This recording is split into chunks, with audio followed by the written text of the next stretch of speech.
Going to be back with you, ladies and gentlemen. It's an incredible time of the week. It's a Wednesday with Watson Brown. Whatever you do, do not, and I repeat, do not try this at home. Presented by our friends at Simpson's Meats. And Watson, I welcome you in against the backdrop that you never say never in major college football, my brother. No, you never say never.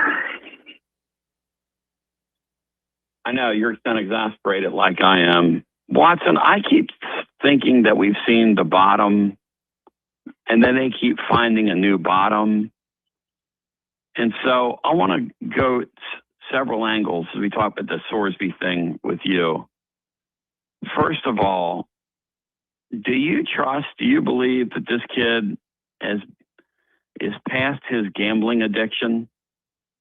30 days in a rehab center. I mean, we're going to put this guy back on a college football field, Watson? No, I'm not sure. Nobody could be sure. There's only one person that would know that, and that's the kid himself. So no, I'm not sure at all. But it's just Tony. It's just a bad look for college sports and college football especially. One of the scariest things in my profession as a head coach was gambling.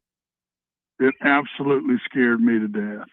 And whether a kid were to get involved in some kind of shaving or is gambling himself and then gambling on your team, against your team, it scared me to death. We spent so much time talking to players and bringing people in to talk to them.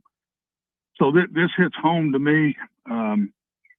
We just keep taking another step down. It's hard to dig out of that well. Never in my life would I have thought somebody that had gambled this much on his team would be playing. But the courts are amazing in today's world. A lot of things come through the courts today, and pretty much, Tony, just about everything has to come through the courts because everybody takes it to court. In the old days, that I don't think it was near this, but it's the way it is. And I blame the NC2A for giving in to letting college kids gamble and play college athletics. I'm not for that. Hadn't been for that. But after that, it's in the NC2A's fault.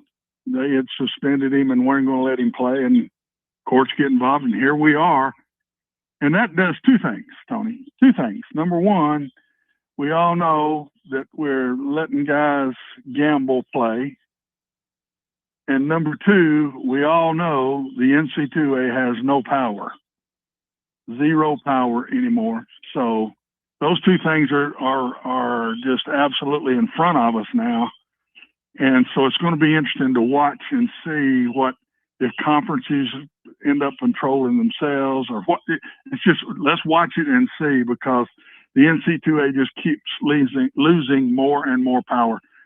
When football went on its own to make money and kind of just left the NC2A out of it, that started this right there, and there's been a separation ever since within football and the NC2A for sure.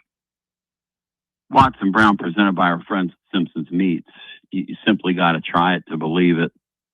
Watson's got a package on the way to him, and I'll tell you, when you're ready to treat yourself, when you're ready to have the bang-up barbecue of the summer, trust our friends at Simpson's Meats. Absolutely next level. They ship gift boxes all over this country. And folks that listen to us in all 50 states, people have gotten stuff shipped all over the place. And these many happy returns. Watson Brown joining, you bring up a great point that I haven't even considered, which is if I'm a kid right now and I'm thinking about whether or not to place a bet, I'm looking out there and I'm going, Sorsby got away with thousands of them. The door is now open for me to get on this app over here and go have some fun. I mean, this isn't good for anybody. I think it's terrible for the sport, Watson. awful look. Of all the things that have happened in major college sports since I've been watching it, this might be the darkest day, the worst, really. Well, yes. We can all remember through all the years different things that have happened through athletes gambling. Some of the darkest things through history, Tony, in athletics is through gambling. I mean, all the way back Black Sox through Pete Rose and all the different college things that we've found. And it's just, it makes you feel awful. And this is one of them. And, you know, I'd hate to be Texas Tech. They're in a tough spot. I mean, do you just say yourself, we're not letting him play? I don't know what you do when you're in their spot. I just don't. But it's going to be interesting to watch the rest of the way.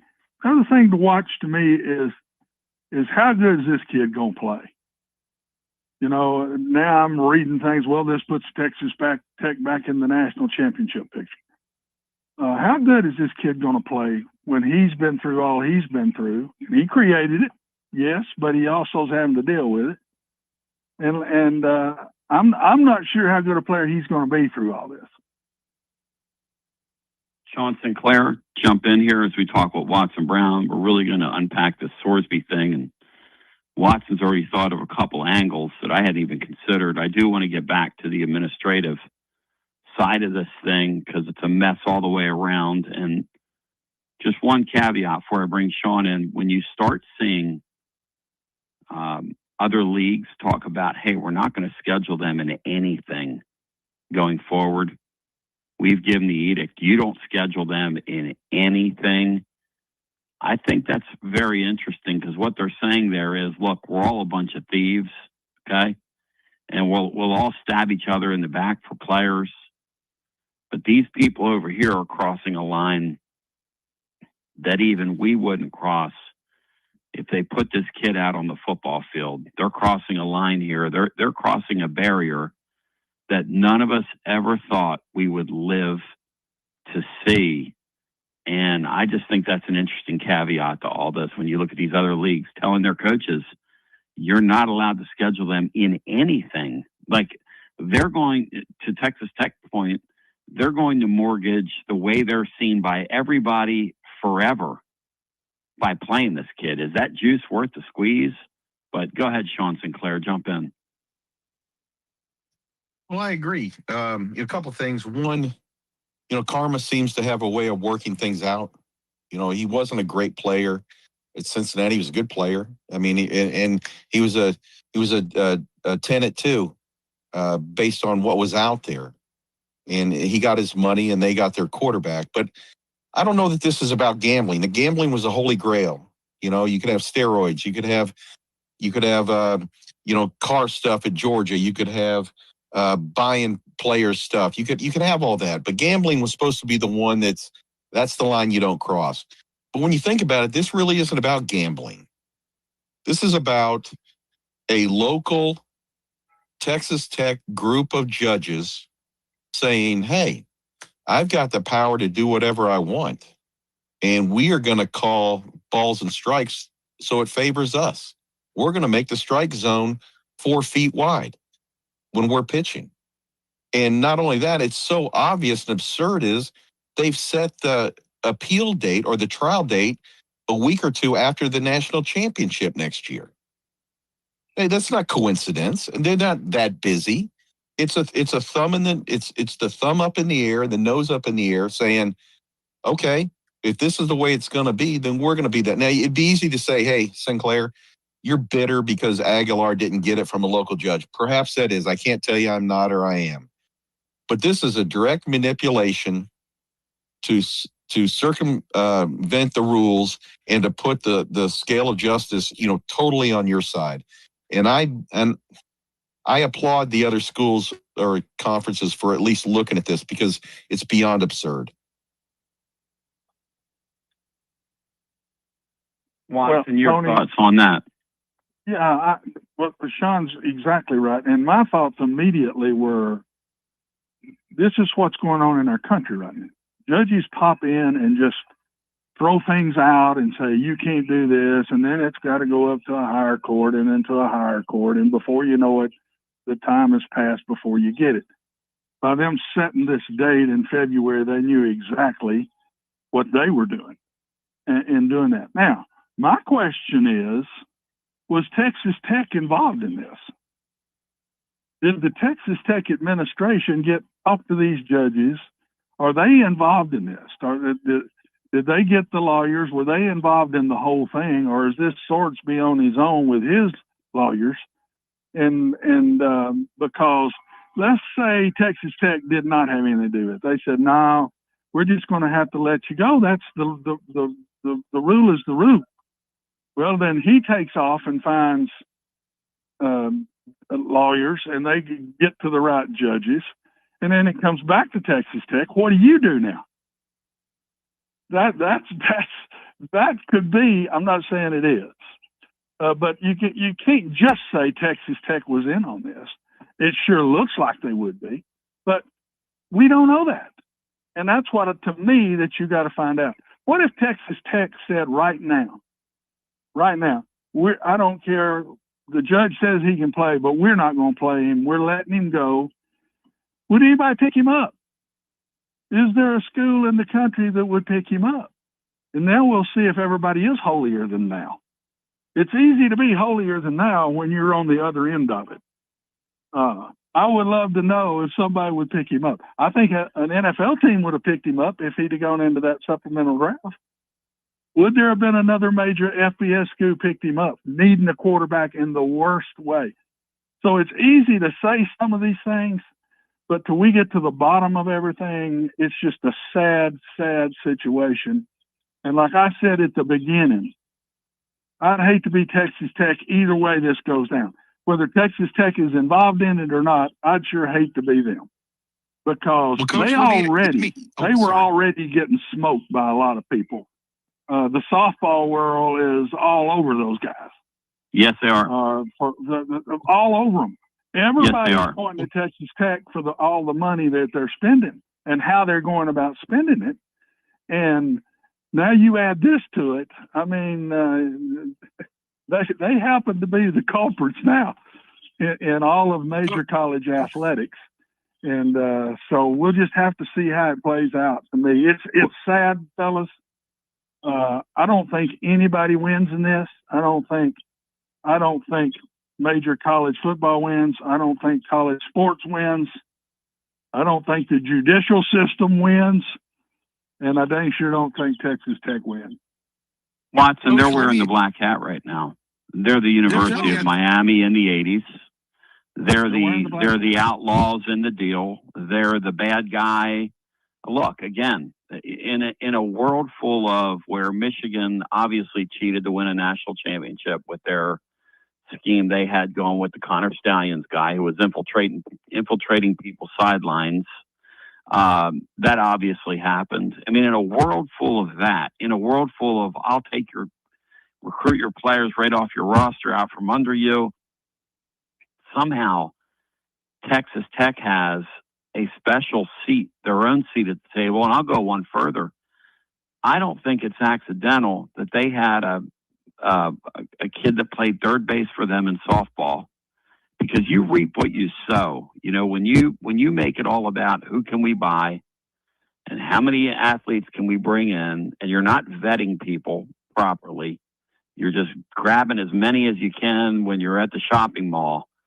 This kid that played third base for them stood up there and told an absolute lie about Tennessee softball coach and she said to me, you should have never have left here instead of just shaking my hand. And the gal that was down there from ESPN said she did no such thing. She did no such thing. And Karen Weekly afterwards said, at the press, she said, what? She said, that is an absolute unmitigated lie. And so, you know, Watson, Texas Tech, they get to kind of own this. I mean, it's just sort of come back to them. They're the school that's representative of this era we're living in now. And I'll ask anybody listening, how many championships have they won in these sports where they're spending oil fields full of money on these players? I mean, how much noise have they made? Well, they've made quite a bit of noise, some good and some bad. They've played for 2 national championships in softball. There ain't many that have done that. Their football team's better than it's been in a long, long time. So they made some noise by spending this money. I don't think there's any doubt about that now. But is it coming back to haunt them? Will it come back to haunt them? And will it on other teams? I mean, I'm sitting reading about this team that's been turned in because they're talking to players before they even get in the portal. I was in a business for a long time that there was illegal buying players out there. It was out there. There's no doubt about it. I go back to Ed Ogeron's statement when he'd been out and he was getting back in. They say, well, and he might have been a head coach at some school that talked to him again. I forget who it was, and Ed says, well, he says, Ed, you've not been in it since the NIL and all of this is now taking place. And he says, well, ain't no difference. The only difference today than it was through my time in coaching was it's legal now to fail. I mean, now that was his statement. So we've dealt with some of this for a long, long time. And but to me, guys, throw out the cheating, throw out the talking to the players early, throw out buying players in the old days. The gambling piece trumps it 100%, in my personal opinion. This is much more serious than buying a player. It's much more serious than that, and because this leads to morality throughout our country. And my gosh, Tony, if these kids loosen up now as athletes and say, "Well, I'm okay. I can gamble now. I can pretty much do what I want." If that starts taking place, Tony, look out now. We could have a real mess here. I think this is a lot bigger than a lot of the things we're talking about right now. Oh, I think it's the biggest thing because now you're talking about the very prospect of, is your sport real or not? Look, I'm not trying to be funny here, but if people don't think that these kids, through their friends, with everything that exists now, not bookies, I'm talking about offshore and accounts kids have on their phones, and if you don't think that there are college athletes out there shaving points in basketball, you're out of your mind. You're out of your mind. We know there are. It's just a matter of, do they want to catch them? Are they going to catch them? Here's the thing, Watson. Let's say Texas Tech takes this kid and they let him play. Okay, let's say the court thing holds up. I mean, anything's possible right now. I think we would all agree that, and that's all we're doing now. We're letting the courts decide because the NCAA doesn't deserve to have a voice. That's the whole issue here. They've lost their voice because they deserve not to have a voice. That's how badly they've mismanaged their business. So that said, let's say you play him and you're the McGuire guy, Watson. And let's say he's having a pretty good season. And let's say you find out middle of the season, we're 7 games into it. So we're like at week 9 since he was out. And you learn this kid's back gambling again. Because there's a pretty decent chance that happens. Guy's a gambling addict. There's a pretty decent chance when you deal with addiction that to think you're going to beat something in a 30-day rehab, I mean, that you didn't volunteer to go to, that you got caught, and that's why you went to it. I'm not trying to start anything here, but I'm dealing in facts. What do you think they're going to do, Watson? Think they're going to come forward with that information? Well, let's hope so. I would like to think there's no college coach that would just sit there and just say, "Oh, keep this behind closed doors," and that would make me want to throw up. My gosh, what an example you're setting for all of your kids, your athletes. Those are my children. Some 2,000 to 3,000 of them I coach, and that would make me throw up. I hope and pray, Tony, that doesn't ever happen, but who knows? with everything the way it is. And the other thing that scares me here, gambling is going to be so much easier. Yep. But they've also got a whole heck of a lot more money to gamble. Now that they're making this kind of money, that little $15 check a month we used to get and get in line to get as our stipend when I was playing college football. Lord have mercy, these kids now have got money to gamble with. I've always said a lot of these professional guys that get deep into gambling, they're just so competitive. They want to compete at everything they possibly can. One of the reasons they got so deep in it is they had the money to get deep in it. And that's what scares me now. These college kids have got money that they never had before. And they don't have major league professional sports money. That's the other thing, Watson. That's the thing that scares me. A kid that gambles, that's making $100,000, who's an outside linebacker, and his family's relying on him for money too, and he gets a little gambling problem, he could blow through that money so quickly. And then all of a sudden, you're able to go to him and you're able to do deals with this kid.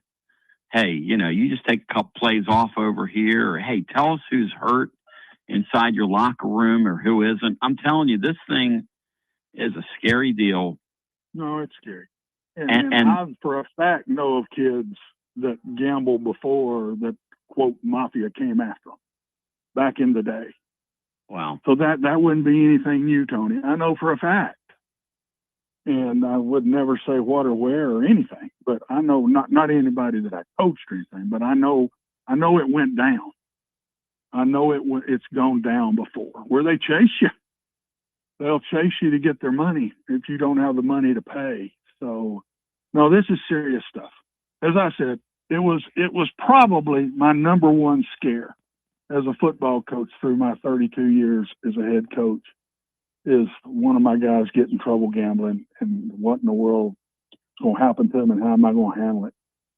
And so it all comes back to this, right? And I was talking with George Plaster about this yesterday. We're in and you talk about how sports mirror society, and they do.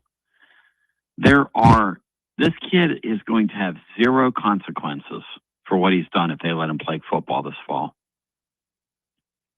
You won't tell me a 2-game suspension is a consequence for making thousands of bets while you're playing the sport, betting on the sport while you're playing the sport? That's how in the world could a judge ever open the door for this to happen? And Watson, I'll throw it back on you. You've been an AD. You've been in that spot. You're in the AD spot at Texas Tech. You find out, like everybody else found out, that he got his injunction.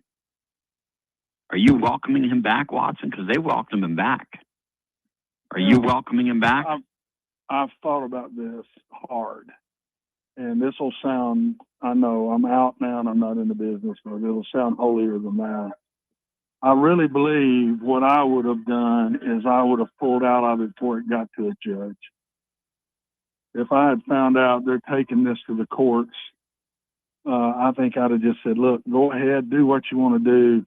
But we're not going to keep you here. We'll release you. We'll let you do what you want to do. You can go anywhere you want to go. But I think that's what I would have done with that. I wouldn't have wanted it to get that far to where now you've really got a tough call. When a court says this is legal and he can play, you're going against legality of what the court says by not playing him. That makes it harder on you to me. So I think I would have wanted to nip it in the bud before it ever got this far. And please, I don't want the listeners out there to think I'm holier than thou. I'm not. I'm not at all. But that would have scared me because I know how I felt about it anyway. And that would have just scared the fool out of me. I think that's what I would have done, Tony. What about these ADs that are saying don't schedule them in any sport? You think that's a little too far, draconian, or do you think that's a stand they need to make? Because it sounds to me like they're saying, hey, this is a hill we're willing to die on. If these people don't find anybody to play them, and there are people very upset within their league that this is happening as well, which I would be. Yeah. I'm sorry to cut you.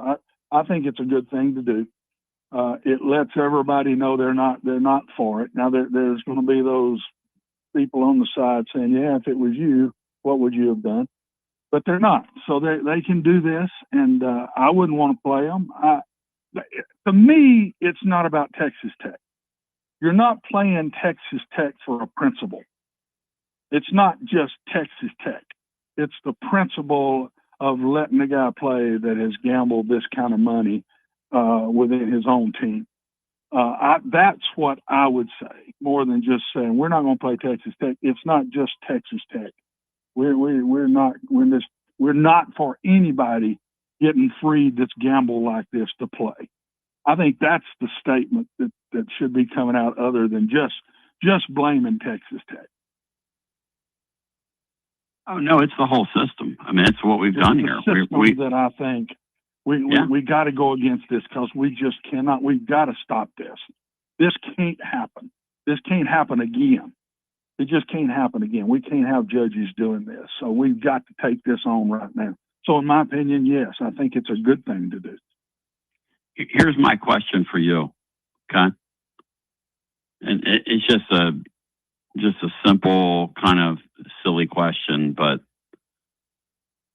when we think about this issue, okay, and you talk about, is this the beginning of something, Watson, or is this going to be a story 5 years from now that'll be a footnote to history?